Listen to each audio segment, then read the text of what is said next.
Welcome, everybody, to the American Space Museum. I'm Marquette. We're so glad you're with us to stay curious on a monumental day in space history when, as you see behind me, Boeing Starliner successfully launched this morning, a little before 11 o'clock Eastern Daylight Time. They just pulled the sunroof back on the VAB and it shot right out of the VAB there. That's what it looked like from Bill Whiting's home up there on Indian River. And this is Connie McDaniel's photograph there, one of our ACE volunteers. So, Connie, it looks beautiful. Those clouds look like a pastel watercolor. And we're going to see some more of Connie's photos and a couple of mine and some Tom Usiak or Mark Usiak and uh, Carlton Bailey, a couple shots they got me here before we went live today to help you stay curious. So, really a beautiful day on the Space Coast. Third time was a charm for Sonny and Butch, and everything's nominal as they will be docking with the International Space Station, I think at 12:25 tomorrow afternoon. So we'll check it. We'll be talking a lot more about that here on our Stay Curious show today. Thank you for joining us wherever you are in the world. And we appreciate everybody supporting us, and we appreciate the prayers that we've been given. Let me go back here, not racked up where I wanted it there. There we go. We wanted to say that Karan Conklin, our executive director on the left, with the NASA legend Joanne Morgan on the right, who grew up in Titusville, where our museum is, and a great friend of the museum. There's Karan and Joanne Morgan a couple years ago, and Karen's stable, and she's in a private room at the parish hospital in Titusville. Our IT director saw her earlier today and said she was in good spirits, but she's definitely in recovery from the serious issues that she's facing. But so we're just let you know that she's doing as well as can be expected, but she won't be back to work for a little while there, and we wish the best for our leader here, Karan Conklin. We have a space memorabilia show about 6 weeks, July 27th at Beachside Hotel. Talked to Suzanne, manager, one of the assistant manager of that. Excited to have more people in this beautiful hotel. It's beside Ron John's right on A1A on Cocoa Beach. And $40 a table for you vendors out there. It's going to be a great opportunity with our supporter, Ken Havicott, having unparalleled memorabilia there. If you want something very unique, I'm sure you can spend up to a couple $1,000s on just one item with Ken there. And have a dozen other vendors there. We're lining it up for you there. So thank you, Bid Again Auctions, Computers Advancing Education, and Ken Havicott Space Memorabilia for sponsoring this show, and we'll grow over the years, of course. Well, before 11 o'clock this morning, there were 10 humans orbiting the Earth.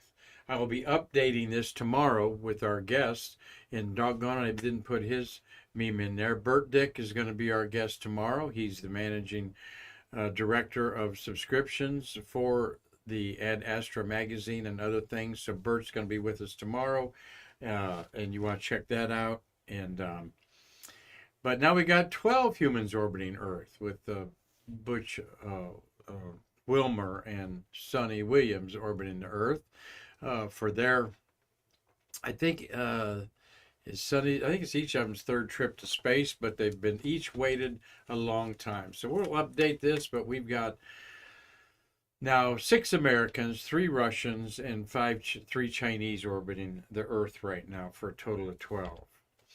There is Butch and Sonny. Mark Usiak took that walkout shot this morning, the third time they went through that. But they had the feel on a beautiful Florida morning that it was going to happen. And it certainly did, and it was a beautiful launch. We'll talk about that a little bit from a couple different angles. Let me get, where'd my, open up my YouTube here, the American Space Museum, so I can get your comments as they come in. There we are live there. So on my smart tablet here. Thank you, Tom Usiak. He was glad to see the Starliner launch today. You're going to see your little brothers photos here, and Steve Jokums at the Lake County Spaceport says, "Hi, Mark, Marty, Logan, and all the Stay Curious gang from Lake County Spaceport in Fox Lake, Illinois." And he says, "Sorry you couldn't join yesterday, but you can always find over 600 episodes of Stay Curious, including yesterday's show, on YouTube under the American Space Museum channel." So thank you all for that. Chiming in there, you got a question about the launch, go ahead. As from a spectator viewpoint, it was gorgeous. This will just show you again, there's looking on the shores. This is 9 miles away from the launch pad. Pad 41 aligns up perfectly behind the VAB. To the right of it is pad 40 of SpaceX, and to the left of it's pad 39A, also SpaceX. So there is the Falcon 9. Marty, you told me it was 175 feet tall? 191. 191? Okay, 191. So the Starlink that we saw launched last night is 212 feet tall. So it's a little shorter than it.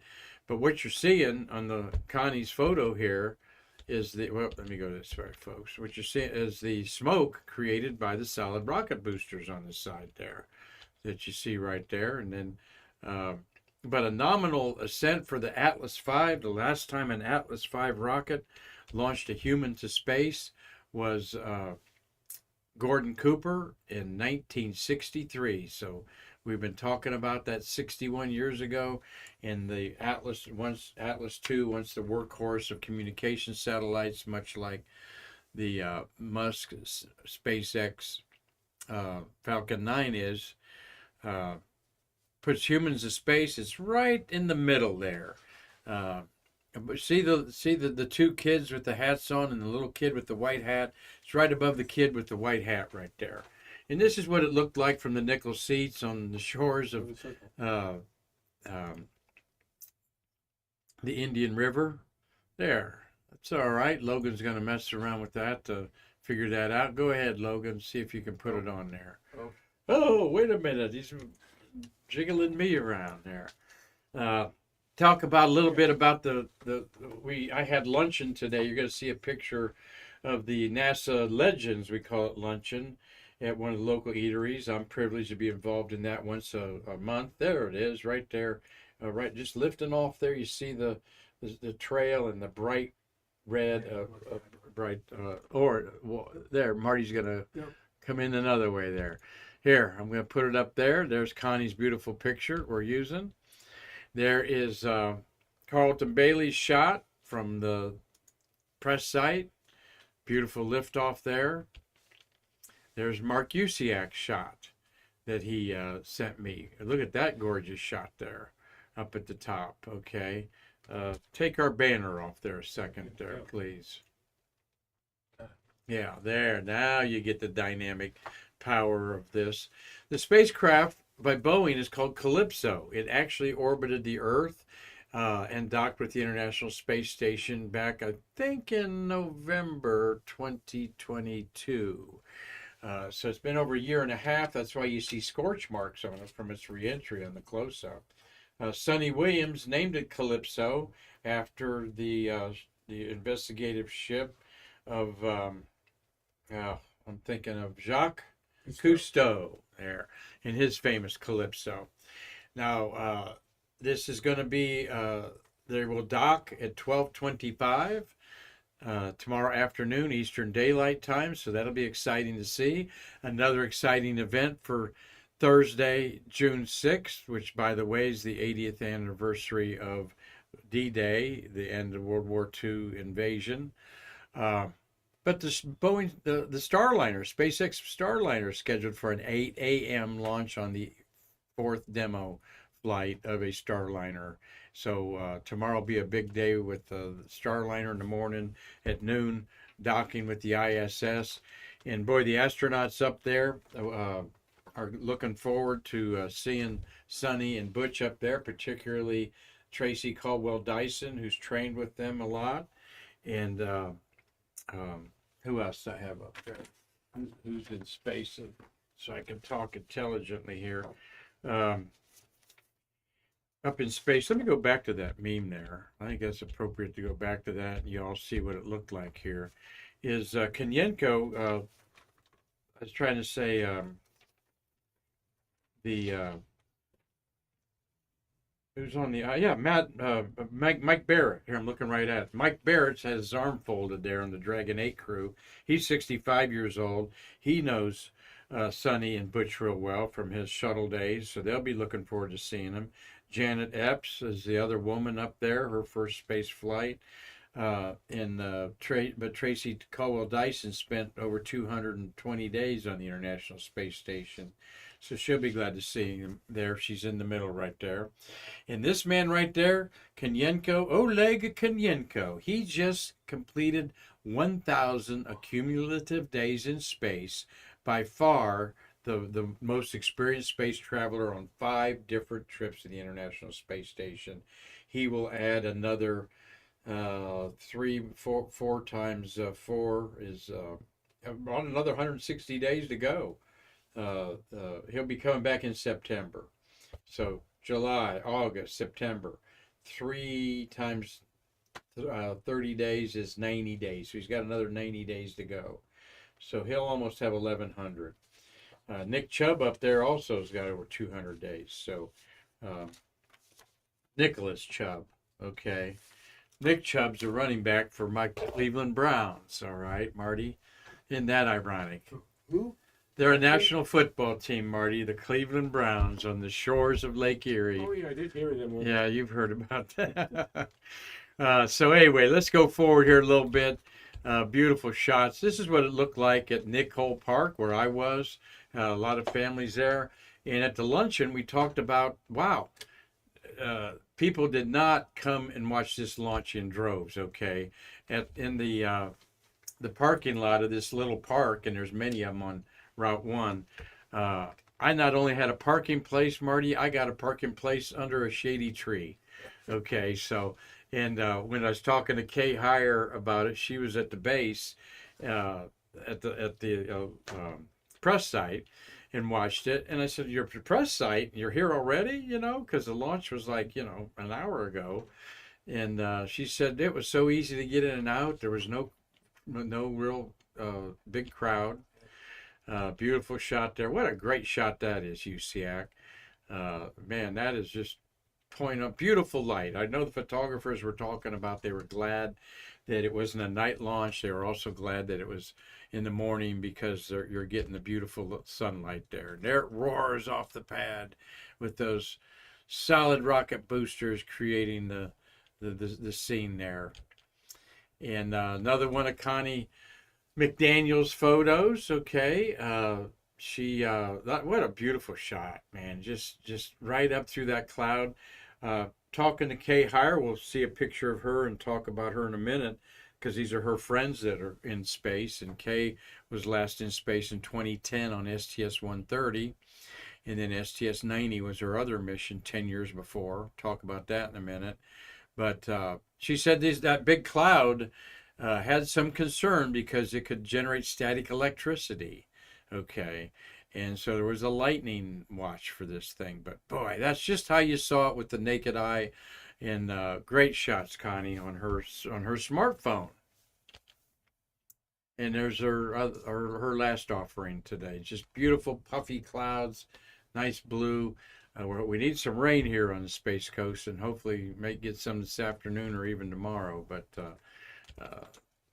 and there's from where I was at, some people there getting their cell phone, of course, and out and capturing the pictures there just like I did. So,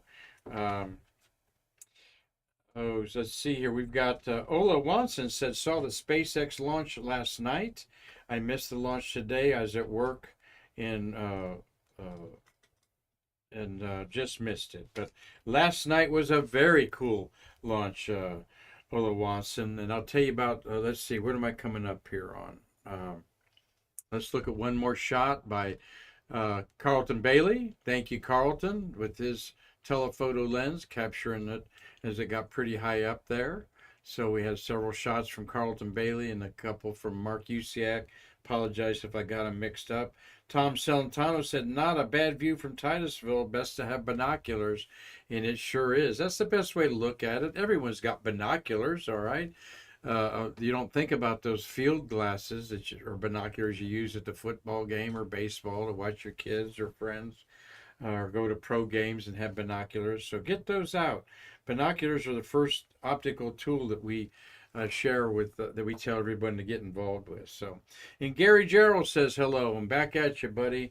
We sure have enjoyed those Vidalia onions, and I gave a bag to, giving them all out here. I got a bag saved for Terry White. He was in the building yesterday, and I forgot to give them to him, but we'll give them to him. Terry White will be on Thursday. Next Wednesday, the 12th. And remember, I've got Bert Dick from the National Space Society on tomorrow. So, yeah, I want to tell you a little bit about last night before we look at this image. I'm a stargazer. You never know what you're going to see. I had my telescope in the backyard, though it's light polluted skies. I was looking at a few globular clusters in Hercules and then some galaxies in Leo.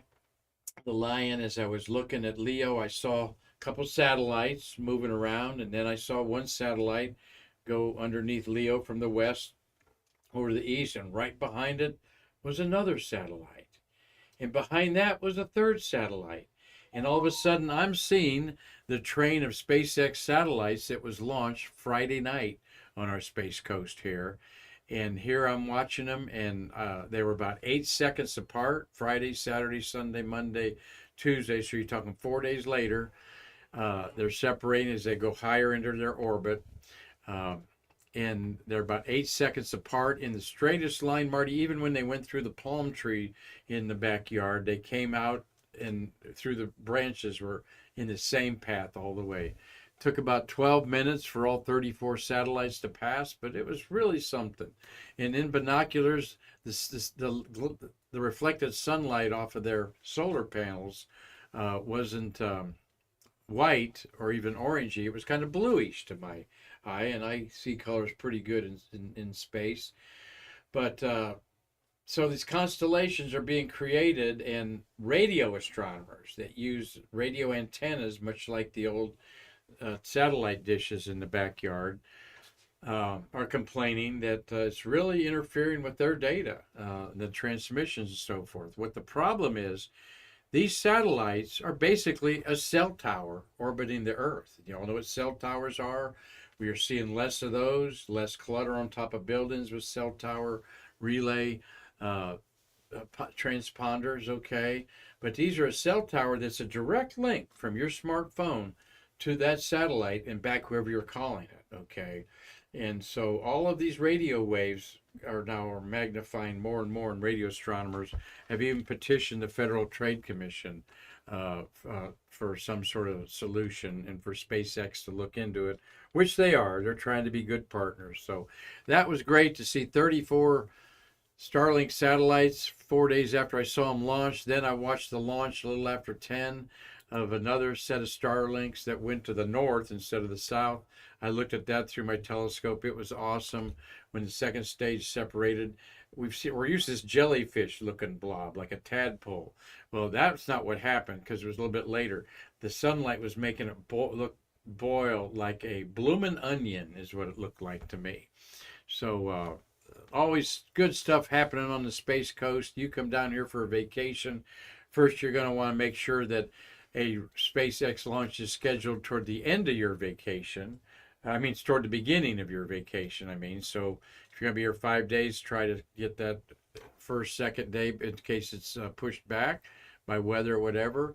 Then, of course, you're going to want to come to the American Space Museum. But then get out on the beach at night. You're going to see satellites galore. All right, well, here's our little group out at the Space Center. We got myself, we got Jim there. We got, I think it's Amy's her name there. Kay Hires way in the back. Lisa Malone is in the pink. And we've got Rick Wilson's in beside Mr. J. Honeycutt there. So we had a small group, but a small appreciative group there at the Florida Seafood Company. But talking to Kay, I said, Kay, I want to show a beautiful picture of her.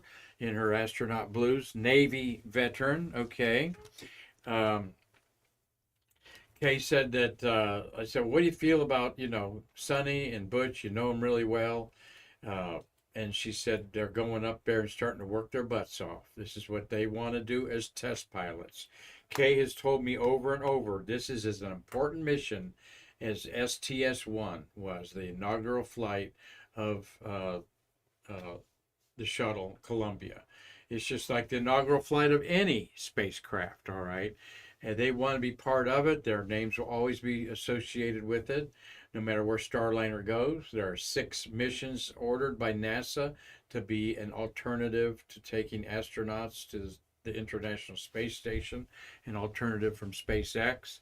So always enjoy Kay. There's Mark Usiak with Kay at a event that may have been the Hall of Fame a year ago or whatever. So love being around Kay Hire. She really speaks her mind. I told her that. I said, every time I'm around you, you straighten me out about stuff, because I thought it was kind of a waste of Sonny and Butch to wait a decade to fly again, because they're very experienced, all right? Butch went up on STS-129, and then the next mission, STS-130, Kay took up, her crew did, the cupola. So Butch is going to get to look out that cupola for the first time. I think Sonny went up on Expedition 44, 45, that was after that with her, she's got 350 days in space, and Butch has got 170. So they're going to really feel good in this weightlessness and so forth up there. And one other thing that came to mind about Kay was, oh, yes, over and over. Kay was the first astronaut chosen that worked on the space shuttle as an engineer. All right, I forget. I think she was a structural engineer.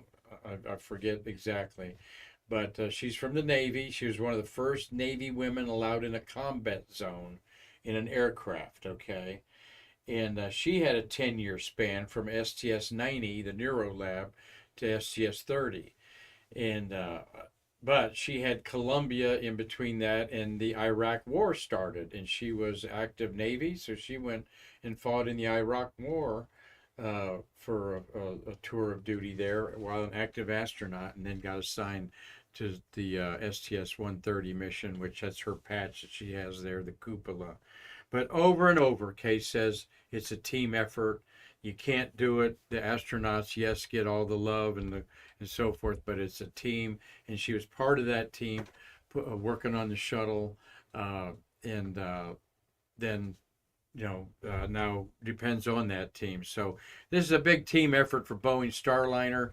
Yes, it's 4 years behind schedule, all right, but it's orbiting Earth now for the second time. Calypso, remember, it was an uncrewed mission, and it's going to land at the White Sands in New Mexico. I think they did say the date. The 15th, I think, is the date it's supposed to land. And you're going not on the water like SpaceX, correct? Not on the water. It's going to land on the land. It did before. It's got 3 big parachutes, and then it's got a cushion that pops out from the heat shield when it lands. And Sonny said, Kay Hire said that she thinks that landing on the land is the way to go, because you got less hassle with the recovery forces. Okay, when you land in the ocean, you've got to mobilize a lot of Navy personnel and interfere maybe with some Navy events going on in the ocean. But she said it's easier for the logistics, for the recovery of the spacecraft and the people. And she goes, though you think it's land and not, it's just about as either one has the same inherent danger. Marty, what was that? It's the 14th. Oh, the 14th. Thank you. June 14th, then they're going to land. So this is the 6th, so that's an 8-day mission. They will be docking in less than 24 hours. So that'll be awesome. So that's an insight from Kay Hire. Proud that she, I know her in a business sense. Love talking to Kay, and she'll be on here one day. She's got some non-disclosure agreements with some other broadcasting companies that she can't do things like this podcast yet, but she wants to. But more importantly, I want Kay to come and see our fabulous museum, and she knows that. Like Steve Jochum says, every test pilot wants to do a first flight, and that's exactly what Kay said to me when I said I thought they were wasting their time, and a couple months ago she said, no, they want to do this. They're test pilots. They are doing something that can only be done one time, is shake down a spaceship. So Carlton's back home and saying hi to all of us here, and thank you for shooting me those pictures so quick, Carlton, so we could brag about this wonderful mission. Well, we're going to segue into space news today to space news of yesterday, as we had 2 space shuttles launched on this date in history. So let's see, those were STS-40 with a crew of 7, and STS-111 with another crew of 7, so that's 14 plus 2, that's 6, okay? Now, in the month of June, wait, did I put my shuttles of the month there? Where is that? Oh, there they are, okay. Shuttles of the month of June. We love celebrating it, and I told Kay that. I said, what we're about is celebrating the shuttle era, you shuttle astronauts, all right? And we talk plenty of Apollo that built this museum. But when the youngest Apollo moonwalkers are 88, going to be 89, okay, Harrison Schmitt, and then the youngest person to be on the moon, Charlie Duke, I think he was 36. He's going to be 89. So you've got here the first American female to go to space in the month of June, STS-7. You've got the first Prince to go to space, okay? Not the singer Prince, okay? The late singer Prince. F-51G took Al Saad up. 51G did. He paid for his trip and everything. You've got the last 2-man mission by NASA, okay? 1982, you've got the 4th flight of Columbia there. Mattingly and Hartsfield. All right, Mattingly orbited the moon, and that was Hartsfield was a rookie. And the last 4th official experimental flight for Columbia. Of course, we had Crew Demo 2, had 2 people on it. The first SpaceX, Doug Hurley and Bob Behnken. And so now you got the shakedown maiden flight of Starliner with 2 people on board. But the last time it was official NASA was 42 years ago in 1982. Let's see, you got 2 Mir missions, the first and last Mir docking. Alpha and Omega, that program is happening. 95 and 98, I believe, is what those are. Wait, what am I looking at? Yeah, 7, I'm looking at the wrong numbers here. Those are the years. Yeah, 71 was the last Mir docking, and the other one was, where's the other Mir? Gotta have that for someone. Oh, 71. Yeah, STS-71. Yeah, 71, and then the final Mir docking was 91. All right, these are in order of the date of their launch. Okay, so 91, coincidentally, was the first launch of the month of June on the 12th, and the last launch of the month of June is the first Mir docking. So we'll talk about those and the astronauts involved, as we love doing that. But we're going to talk about STS-40 and STS-111. They were flown 11 years apart. And STS-40 was a very important life science mission that was very instrumental in laying some of the bedrock of the science being done on the space station now. And I'm going to read the rather long description in this mission patch book of this mission patch. It has a lot of meaning because it focuses on human beings living and working in space. Against a background of the universe, each of the 7 crew members is represented by a silver star in the orbital path of Columbia. See that on the left. The flight path forms a double helix. representing DNA molecules common to all living creatures. Okay, I see that wrapping around. It affirms the ceaseless expansion of human life and American involvement in space, and emphasizes the medical and biological studies to which this flight is dedicated. The phrase Space Lab Sciences 1 defines the mission and the payload. In the upper center is Leonardo da Vinci's Vitruvian Man.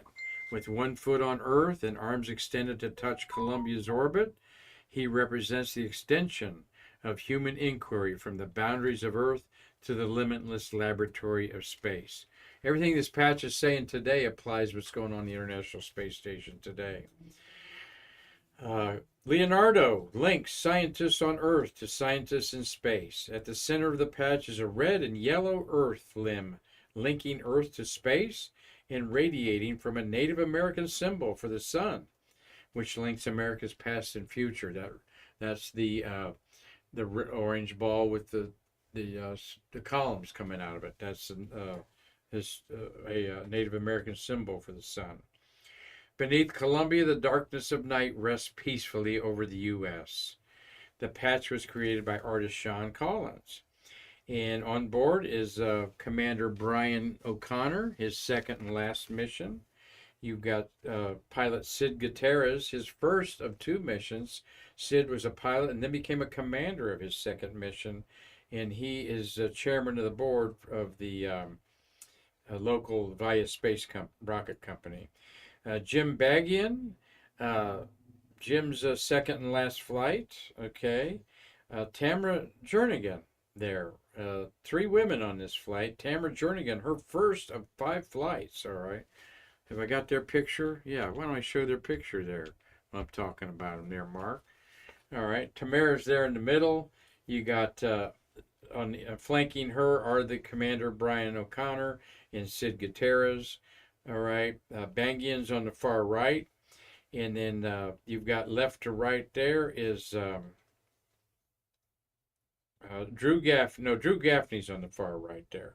All right, and then James Bagian is on the left, or it could be the other way around.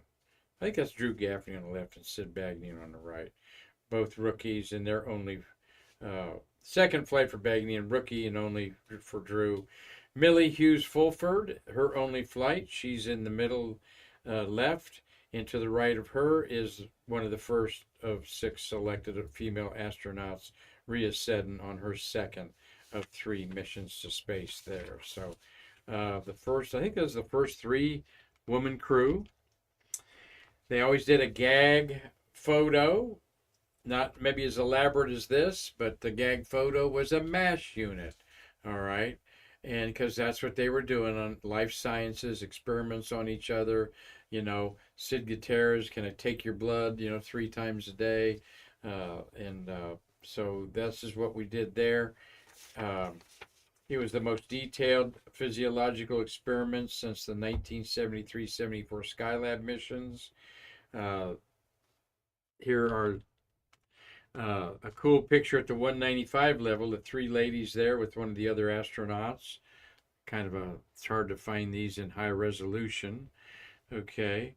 And then Space Lab 40, that's what it looked like in the Space Station Processing SSPF processing facility there that had flown before, but neither had they done this extensive studies on the 6 body systems. They took jellyfish, rodents, thousands of tiny jellyfish, 30 rodents. They tested pulmonary, lung, blood, immune system, neurovestibular, musculoskeletal missions. And then they had a bunch of payload canisters in the bay there. So there they are, working their butts off there on this 9-day mission. Okay, and it launched June 5th, this date in space history in 1991, and landed on June 14th. They're going to parallel Calypso's space mission there. So that's STS-40, and then we had STS-111, 3 aces, okay? And what does this patch mean? It was created by Mark Jacobs, worked with the crew on the design. And this was a hard hat mission 11 years later to the International Space Station, where some of this science that 40 was setting up was already being done there. This was the change out of the fourth expedition with the fifth expedition crew. So just the fourth time we've done this. And the patch symbolizes the hardware, people, and partner nations contributing to the flight. Endeavour rises on the plume of the astronaut office symbol, carrying the Canadian Mobile Base System for installation. The ISS orbit completes the astronaut office symbol and is colored red, white, and blue to represent the flags of US, Russia, France, and Costa Rica. The Earth background shows Italy, which contributed the multi-purpose logistics module used to resupply the ISS. The MLPM was called Leonardo. So Leonardo is tied into both patches launched on June 5th of the shuttle program. 10 stars represent 10 astronauts and cosmonauts on orbit during the flight, and the star at the top represents the Johnson Space Center from which the flight is managed. The names of the STS-111 crew border the upper part of the patch, and the Expedition 5 and 4 crew names form the bottom. All right, and they took up Peggy Whitson and 2 Russians, and brought back Karl Waltz and Daniel Bursch and 1 Russian. All right, on there, and the Russians are in their Cyrillic spelling there. So that's what that patch is all about. There's the crew. Talk about Keith Cockrell, his 5th and last flight. He's there on the right. I'd love to meet him. Very talented guy. Paul Lockhart, his first of 2, is on there. Actually, Cockrell, I'm sorry, is on the left, and then on the right is Lockhart. And this was 111, so we're getting close to the end of the program, and though a talented pilot like Paul Lockhart only did 1 more mission. But historically, on the right-hand side in an EVA suit is Franklin Chang Diaz, and Philip Perrin is the other EVA. This was his only flight, and he took part in 3 spacewalks, and then he didn't fly again. End of the program, of course, and then of course you've got STS. I'm thinking here, before I open up my mouth on that. Let me talk first about Franklin Chang Diaz. This was his 7th flight to space, tying Jerry Ross with the most flights to space. Yeah, I want to make sure I was correct about that. STS-111 flew before the fateful Columbia of STS-107. In fact, 111, 112, 113, which was John Harrington's flight that we interviewed, and we're going to air that soon. And then STS-107 out of sequence flew, and then that's why 114 was the return to flight. So that's why these talented astronauts never got to go to space again, was they segued out during the 2 years that we were down because of the Columbia disaster. Franklin Chang Diaz, though, 7th and last flight. How about that? And he is involved with his own space company. There's Peggy Whitson and the 2 Russians that went up with her, Korzen and Sergei Treshikov there. And then she is the longest hours and days in space of any American, and that's 667 days in space she has. Actually, she's up to 6. She did that Axiom, so I think she's up to 671, something like that, on all of her flights. Still an active astronaut. And there's the STS-111 crew with the new Expedition 5 members up there in the space station. And there's a collage that includes our friend Nicole Stott on the left there, working on during her EVA there. And that's, I think, Harrington there on the right, not with the stripes on him, but the other there. just to emphasize that I saw it last night going overhead. All right. Nick Sedler says another great day in U.S. space history today. Wonderful. You got that right, Nick. And we thank everybody watching today. Tom Musiak, Gary Gerald, Tom Celentano, Walson, Carlton Bailey, Nick Sedler. Thanks for your comments, and Steve J. So hope that you all get to enjoy us taking you there, so to speak. With this beautiful photography from amateurs and a couple professionals thrown in there. So we'll be updating you about how everything's going with the docking tomorrow when we bring on Bert Dick, is the membership chairman for the National Space Society. He had a career in the space industry working on supersonic jets, and is a well-known influencer out there among the space geek community. So you're going to be looking forward to seeing Bert on here. I'll post that reminder on our Facebook here when we go off air. So until tomorrow, Marty, ask Logan Cope, our intern here from Eastern Florida State College. Logan, everything okay over there on our Streamlabs board? Are we good? Yeah, everything's good. We have a question. Okay, someone's chiming in there with a question. I got a question.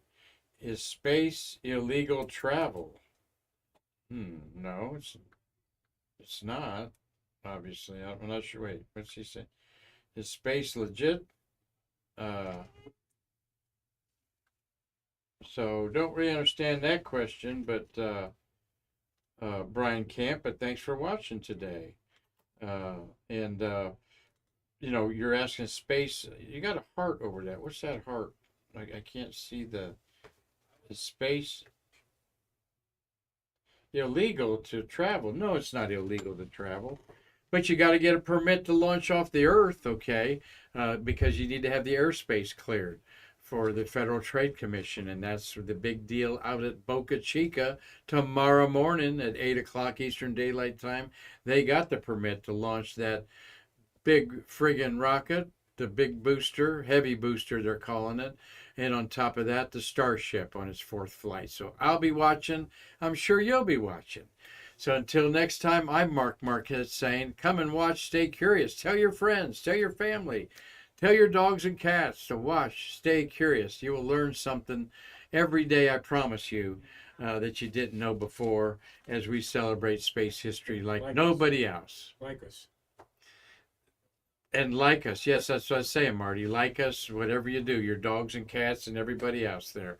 Yes, it's important that we get more people and more eyes as we monetize YouTube here. So until tomorrow with Bert Dick of the National Space Society, I'm Mark Marquette saying I can't wait to see you again to bridge the space between us. Zoom, zoom.